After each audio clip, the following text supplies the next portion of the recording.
everyone, welcome back to my channel. How are you guys doing? I hope everyone is having a good day today. In this video, I am excited to share with you something that is really special. So without further ado, let's get started!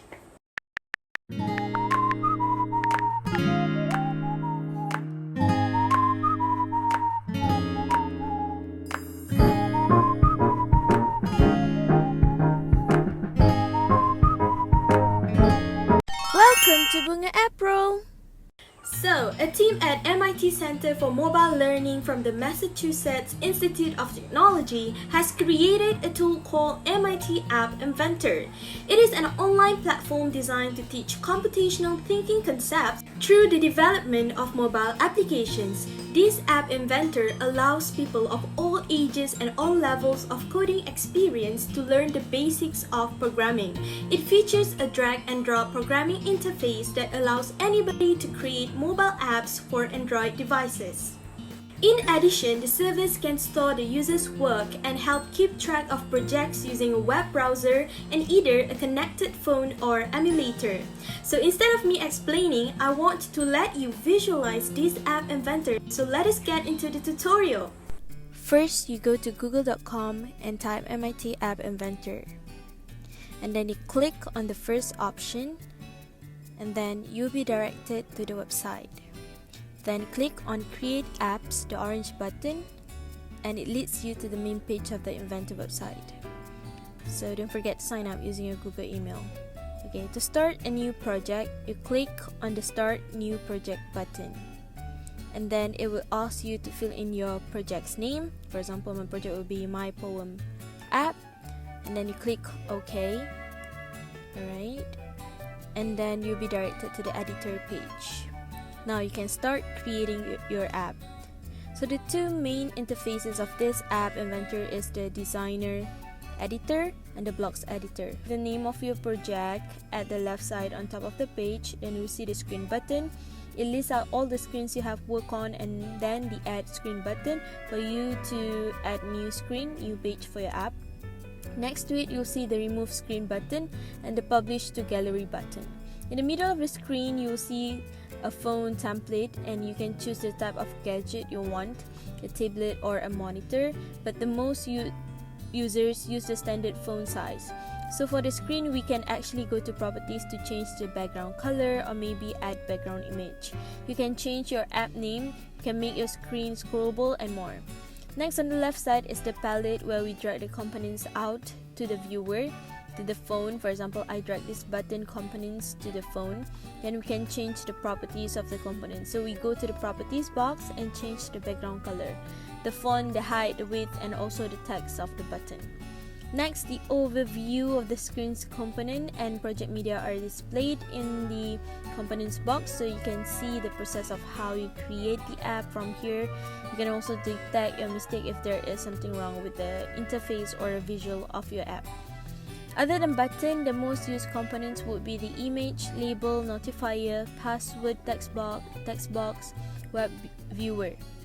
Under layout, you'll see different types of arrangements, then media, and also connectivity. So all these I've mentioned are the foundation or basics components that you need to know as a new user.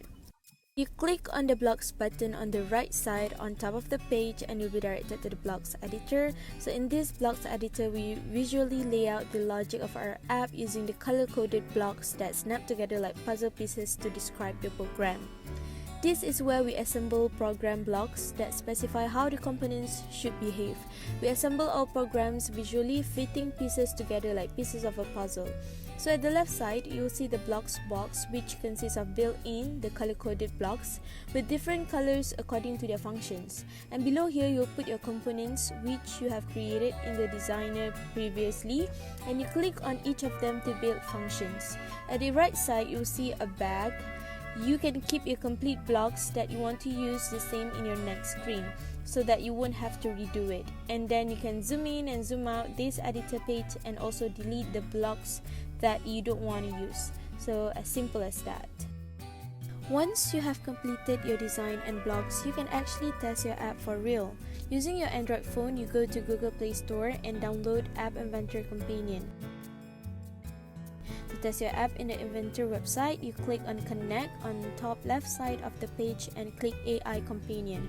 A QR code will appear and use your App Inventor Companion on your mobile to scan the QR code. To improve your understanding and maybe for you to try this app for the first time, let us make a login page for a very simple app. First, start a new project and fill in your project's name. I will write here my poem app.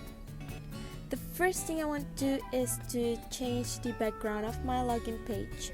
Click background image and upload a background template. Then I want to add logo to this login page. So I click image and upload my logo image into the editor and adjust the properties according to my preferences. Next, I will add table arrangement to create the username and password setup. I pick table arrangement 1, columns 2, rows 2. Then I will add the password text box 1, label 1, and label 2. Next, I'll add a button for login button and label 3. For login, maybe we want to change the width to 40% to make it looks better. So let's go to the blocks editor. Our focus is to login. So you click the login button and choose when login click do. Because we have to operate or process the input, which is the username and password. So you go to control and pick if then else and drag to the blocks. Then there will be the process of you filling in your username and password to ensure that you can log in and to open the next screen, which is the homepage, screen 2.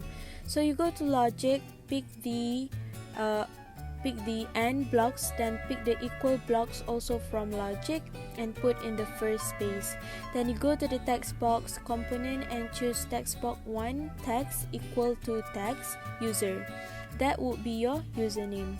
Then the next space you do the same as the text box blocks. Click on the password text box 1 and choose password text 1 text equal to and then text pass, which is your password. Next, to open the next screen after clicking login button, you drag open another screen name from control, match to then. Or if you fill in invalid login information and want to be notified, click label 3, choose set label 3 text to match to the else block and add a text invalid. Before you try your login page, make sure your screen 2 is ready. Okay, now let's test the app using App Companion on your phone. Okay, just scan the QR code. Sorry for the screen. And there you go! We got it! Congratulations! Now you know how to make a login page using MIT App Inventor. I'm pretty sure there is so much thing to learn, but let's take it step by step. I will teach you how to create more app and maybe activities and links in my next videos.